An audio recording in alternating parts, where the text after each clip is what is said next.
Y durante esta jornada, el ex subsecretario del Interior, Manuel Monsalve, ingresó al 7º Juzgado de Garantía de Santiago Esposado. Para ser formalizado se realizó el control de detención y también la audiencia de formalización, de la que vamos a hablar a partir de ahora junto a Estefanía Bustamante, quien estuvo muy temprano ahí en el Centro de Justicia. Fue bien caótica, bueno, todas las llegadas son caóticas, pero esta vez fue la de los abogados, fiscalía, etcétera, para iniciar una jornada que era bien incierta respecto a lo que iba a pasar. Cuéntanos cómo comenzó esa jornada que bueno, va a quedar además en los libros de historia por el peso que tiene.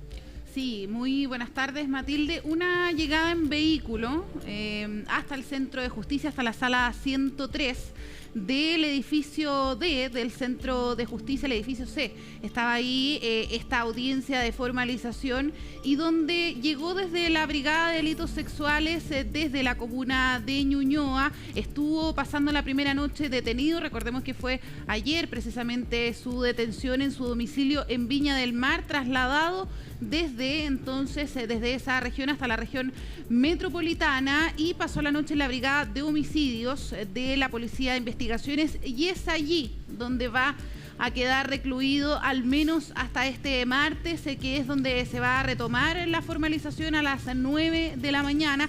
Se había pedido inicialmente que fuese el miércoles, lo pidió de hecho la defensa de Manuel Monsalve, que se pudiese finalmente suspender la audiencia de esta jornada y continuarla el día miércoles, porque como vamos a estar revisando, Mati, se pidió también por parte de la defensa tener espacio para poder revisar la carpeta investigativa, que como tú también mencionabas en los titulares, se ha levantado ya el secreto de esta investigación, y donde ahí también es bien relevante, se determina por parte del tribunal varias cuestiones, pero una de ellas tiene que ver con suspender la formalización hasta el próximo martes y retomarla a primera hora a las 9 de la mañana. Además de eso, lo que ha decidido también el juez es no dejarlo en una cárcel pública. Esto también había sido planteado por la abogada María Inés Horvitz, considerando, decía ella, que se trata del líder, o de quién fue el líder también del combate al crimen organizado. Era el subsecretario del Interior quien se encargaba precisamente de distintas diligencias de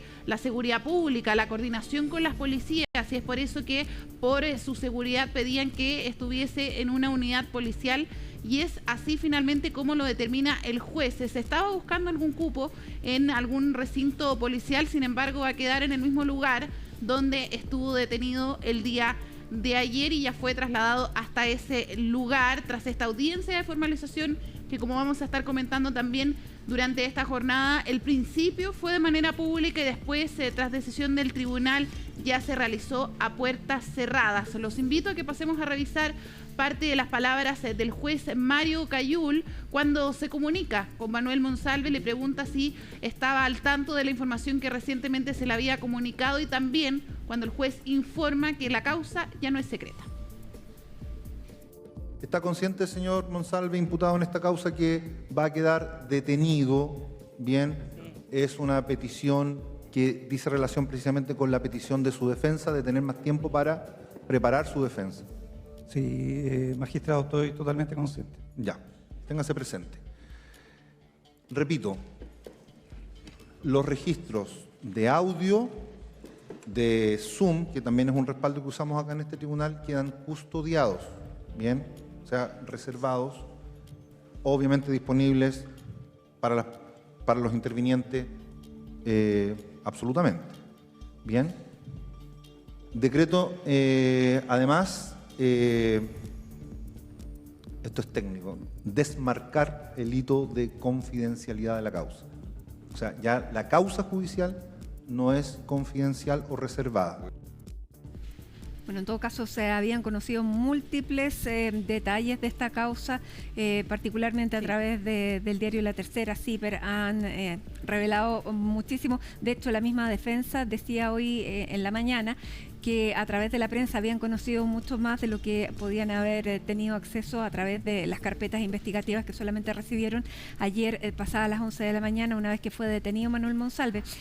Ahora, es importante lo que decías, Estefi, referente al punto que hace ahí el juez de no enviar a Manuel Monsalve a cumplir, digamos, a una cárcel pública, porque recordemos que él fue jefe de la seguridad, por lo tanto dirigió muchas investigaciones por las que hay muchos delincuentes de distinta peligrosidad que están al interior de las cárceles, por lo tanto, entre comillas, se vuelve un trofeo para distintas bandas delictuales. Sí, hay que ver finalmente si es que también se decreta la medida cautelar más gravosa, en este caso la prisión preventiva, que es lo que solicita el Ministerio Público una vez que se retome la jornada de formalización. ¿Qué es lo que pueda ocurrir finalmente, considerando que también se tiene que ver el traslado? En Capitán Llaver, por ejemplo, hay personas recluidas por delitos económicos, también está la situación de la cárcel de Rancagua, donde también hay algunos investigados por delitos sexuales, todo también eso se verá ya la próxima semana, pero es bien importante también que comentemos respecto a cómo se levanta la confidencialidad de este caso, considerando que se había decretado el secreto durante 40 días en esta indagatoria, al menos así se determinó en la primera audiencia en este caso, que fue una audiencia de cautela de garantías, donde lo que se hace en ese caso era, al menos lo que pedían los abogados de Monsalve, era mayor acceso a la carpeta investigativa. Y ahí también el tribunal lo que decide es mantener el secreto de la investigación y que la Fiscalía decidiera qué antecedentes entregarle a los intervinientes, en este caso respondiendo a la solicitud de los abogados de Manuel Monsalve. Pero acá lo que decide el juez Mario Cayul probablemente atiende también a lo que ha ocurrido en las últimas horas, que el día en que se libera la carpeta investigativa a los intervinientes conocimos varios antecedentes bien relevantes. Uno de ellos, por ejemplo, el testimonio de la denunciante. Vamos a pasar a revisar también las declaraciones del fiscal Francisco Jacir, quien es uno de los que está a cargo junto al fiscal Javier Armendáriz y también al abogado Cristian Arias, que es parte de la defensa de Manuel Monsalve. La Fiscalía ha procedido a formalizar la investigación en contra del imputado Manuel Monsalve y en este momento nos encontramos fundando nuestra solicitud de prisión preventiva en contra de él, atendido los delitos por los cuales fue formalizado.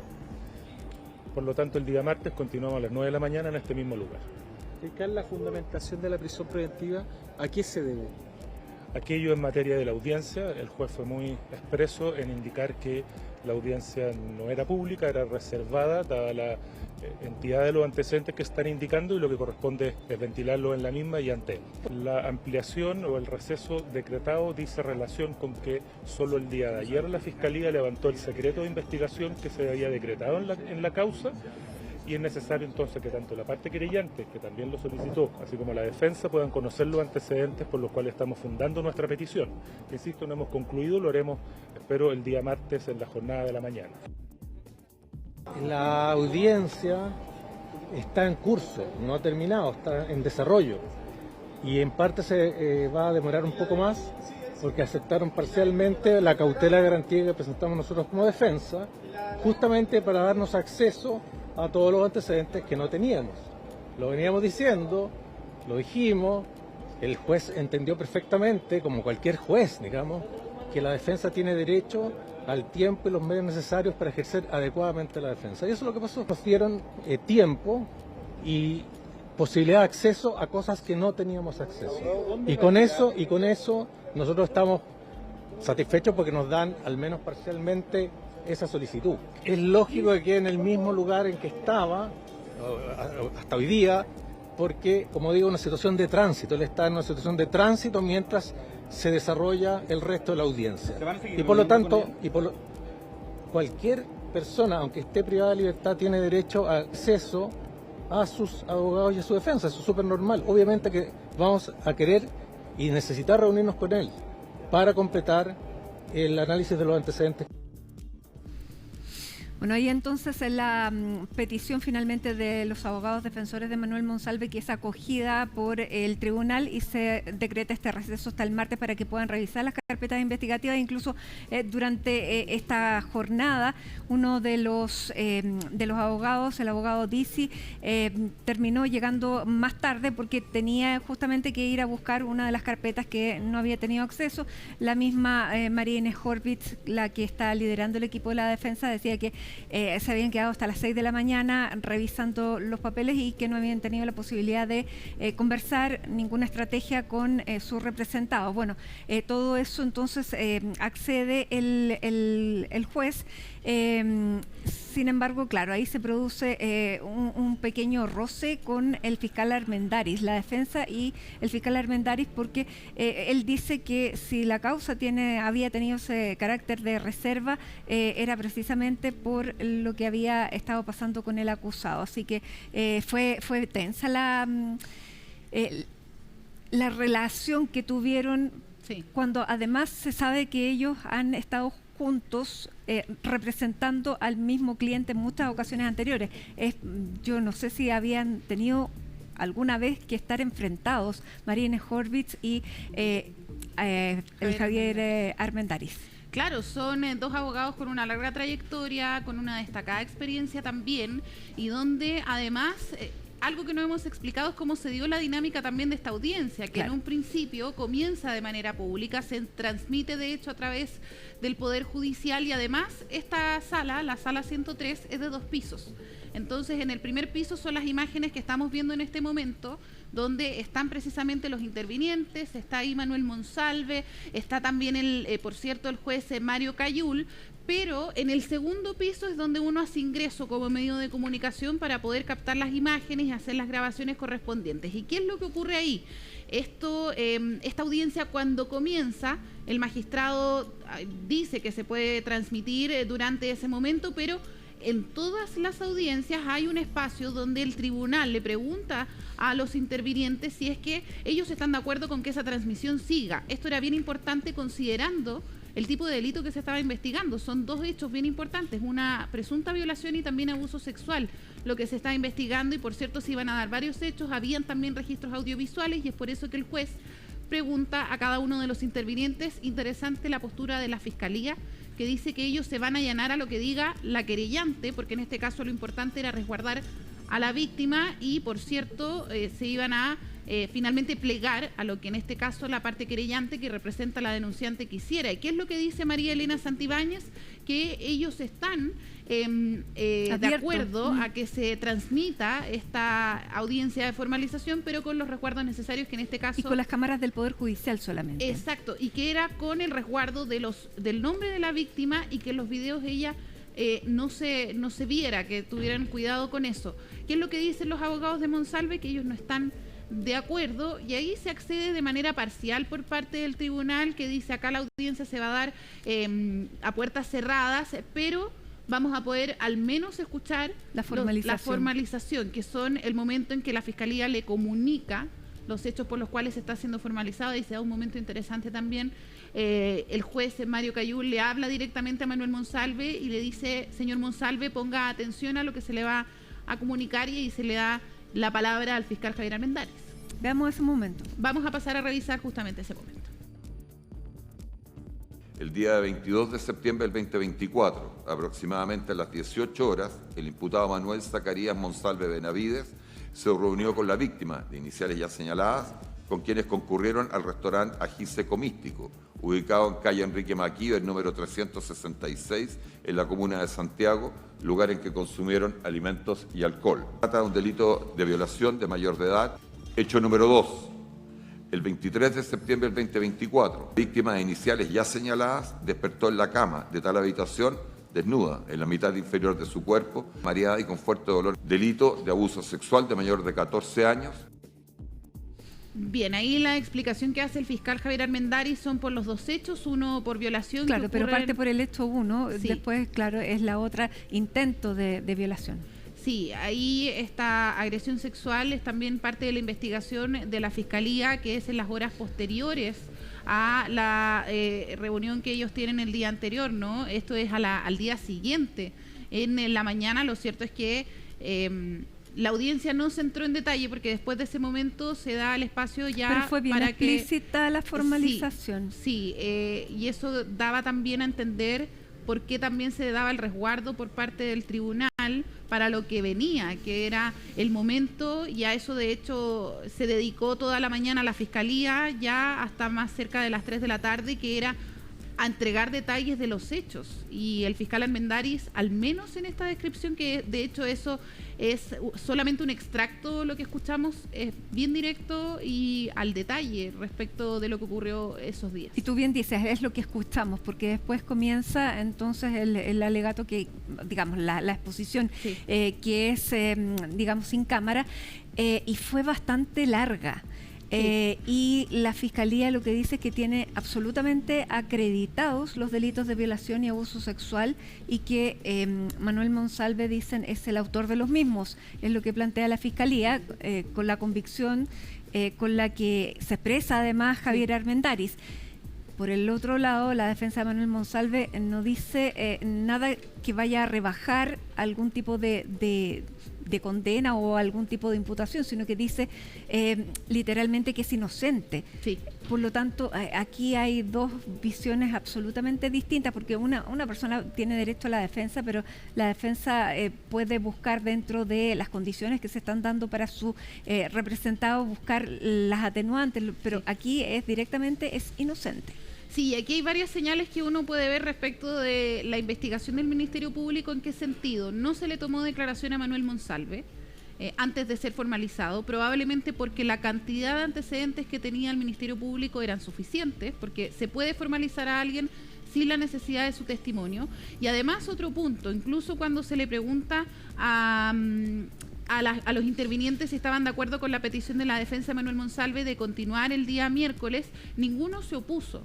Y ahí también puede ser otra señal de que la carpeta o las diligencias que ha realizado el Ministerio Público van en esa dirección de poder acreditar ambos delitos, por ejemplo, sin la necesidad del testimonio de Manuel Monsalve y además sin también la necesidad de que todo sea de inmediato. Hay tiempo de espera, se le da el tiempo también a la defensa para que pueda revisar la carpeta, que ahí también hay otro punto. En varias audiencias, de hecho, se da la discusión por parte de la defensa que alega una detención ilegal y por otro lado que necesitan mayor acceso a la carpeta de investigación. Es algo que lo hemos visto como parte de las estrategias en otras defensas, incluso nos acordábamos, por ejemplo, del caso del ex general director de Carabineros, que su defensa también pidió separar el control de detención de la formalización. Y en este caso, tanto el tribunal como el Ministerio Público y la parte querellante acceden a darles tiempo para que revisen esta carpeta investigativa que se les entrega el día de ayer. Con una absoluta confianza en lo que ellos están presentando, la Fiscalía.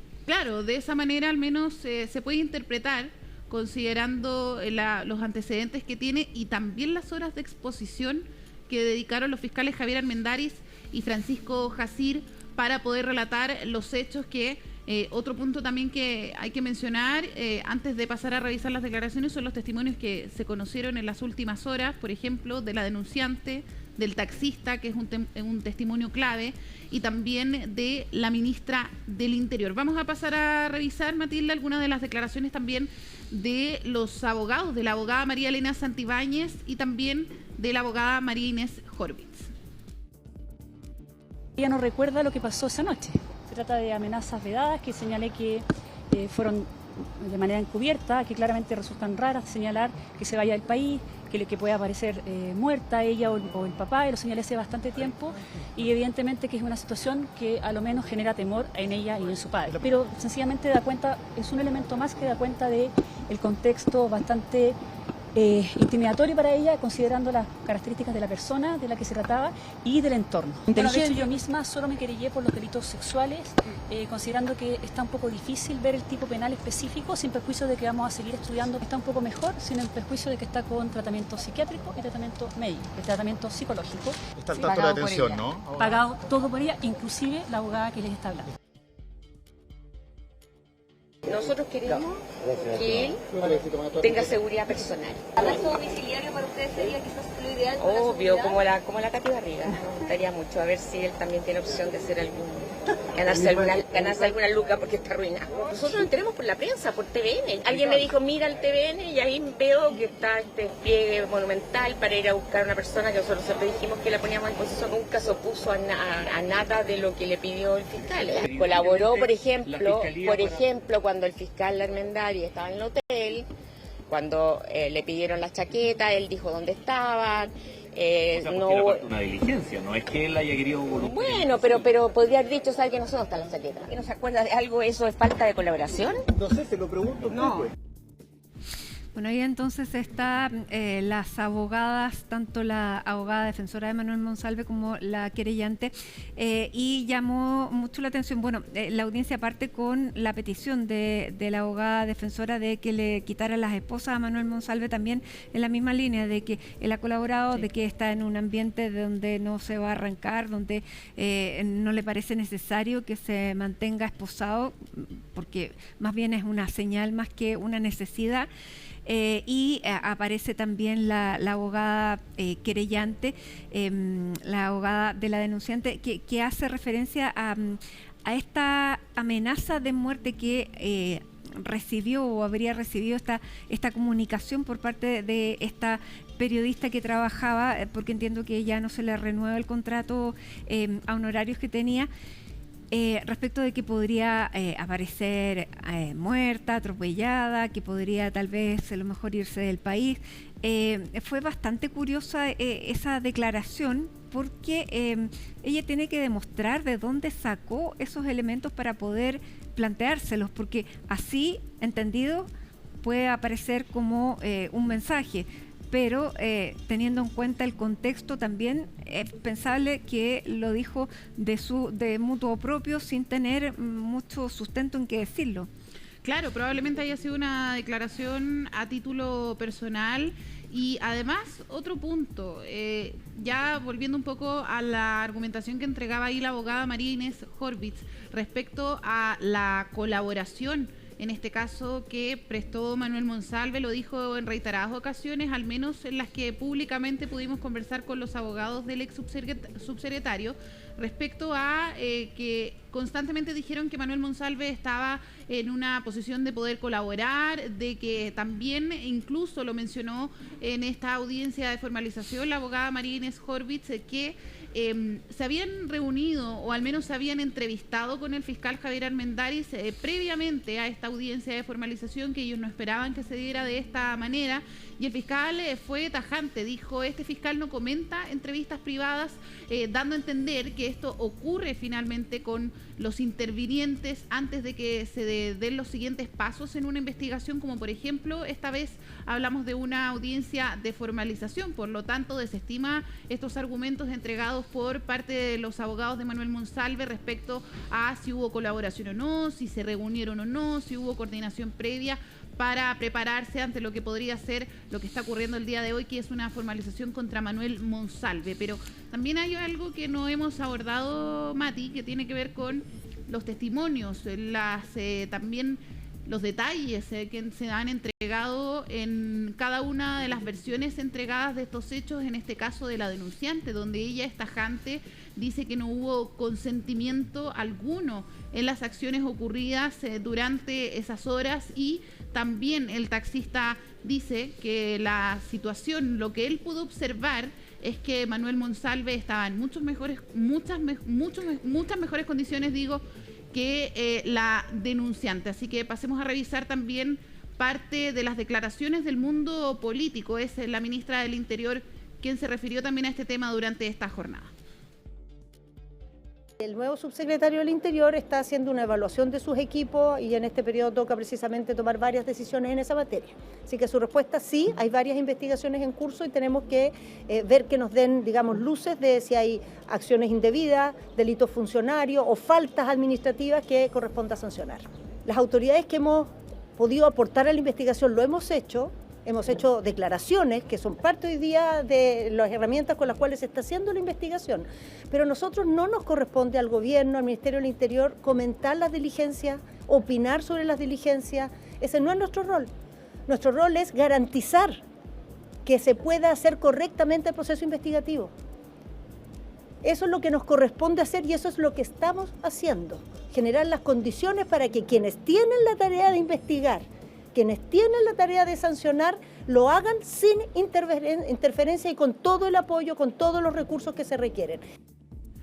Bien, ahí por un lado es la ministra del Interior que refuerza este mensaje de la moneda de dejar que las instituciones funcionen, que aquí nadie está por sobre la ley, pero algo que no mencionábamos también, parte de lo que se revela de esta carpeta que lo dio a conocer el diario La Tercera, es que ella es finalmente la que declara, se conoce esta declaración que entrega a la Fiscalía, donde también hubo preguntas incómodas que le hizo a Manuel Monsalve. Y que se las hizo el día jueves, porque ella dice que ella no había conversado con Manuel Monsalve hasta el día jueves. Sí. Ese llamado telefónico fue para darle la instrucción, advertencia que estaba el fiscal Armendáriz en el hotel y que tenía que presentarse, pero conversación fue la que se dio el día jueves, cuando le pregunta si había habido sexo esa noche. Sí. Incómodo por decirlo menos, pero fue bastante directa. Sí, le pregunta por el día anterior, por el día siguiente y algo más que creo también es bien relevante, sí. Donde ella dice que algo que no le preguntó y que le habría gustado preguntar es por qué no le avisó inmediatamente de lo que estaba ocurriendo a finalmente sus superiores. Su superior directo en este caso es la ministra del Interior, que evidentemente también uno de los puntos débiles en esta crisis que también se ha dado en el Palacio de la Moneda es un poco el manejo de esta situación. Ahí apuntaron las críticas de la oposición precisamente a cómo fueron los tiempos, cuánto se esperó para pedirle la renuncia también y lo que vino después, por ejemplo, el punto de prensa del presidente, las declaraciones de la ministra de la Mujer, pero más que nada las críticas se centraron en eso, en los tiempos que tomó el gobierno para pedir su salida. Así es, y que le rebotó específicamente a ella. Sí. Ahora, bueno, Manuel Monsalve ya está en el cuartel policial, sí, donde pasó la noche anterior, y eso es hasta el martes. Después se están evaluando los recintos, si quedara en prisión preventiva, dónde podría estar. Capitán Llaver ya dijimos que no era posible porque era destinada solamente para personas que estuvieran siendo investigadas por delitos económicos. Queda el Manzano de Concepción, queda la cárcel de Rancagua y queda Casablanca. Sí. Esos son. Sí, y ahí lo que va a ocurrir probablemente es que si se decreta la prisión preventiva, todo el tema del traslado, porque los intervinientes pueden hacer la solicitud, y en este caso la defensa va a buscar también algún traslado que sea a su conveniencia, por cierto, pero esto va a quedar también en manos de Gendarmería ver el tema de los cupos, finalmente. Y, por ejemplo, en el caso de Capitán Llaver es complejo pensando que hay reclusos por delitos económicos y hay todo un debate ahí, considerando lo que han planteado otras defensas, como en este caso la de Katy Barriga, la de Leonarda Villalobos, que están siendo investigadas por delitos económicos y no tienen un módulo especial en Capitán Llaver, y es por eso que ahí también habría todo un debate respecto a ese anexo penitenciario. También está, por ejemplo, la cárcel de Rancagua, pero todo eso se va a ver ya la próxima semana en una jornada de formalización que, claro, se retoma el día martes, pero tampoco se descarta que se pueda continuar en un nuevo día, no solamente para escuchar, por ejemplo, a la defensa, que también a la querellante, sino que además incluso se podría dejar por parte del tribunal un solo día para entregar la resolución que ya adelantó el juez Cayul. Se va a transmitir y vamos a poder conocer finalmente los argumentos del tribunal para acoger o no la solicitud de prisión preventiva por parte de la Fiscalía Centro Norte. Bien, quedamos atentos entonces hasta el próximo martes en este tema. Vamos a conocer, por cierto, las reacciones, en este caso ya las reacciones más que nada políticas respecto a lo que vimos, y probablemente sigamos conociendo más detalles de esta carpeta investigativa. Muchísimas gracias, Estefanía. Ha sido una larga jornada. Nosotros sí. Así que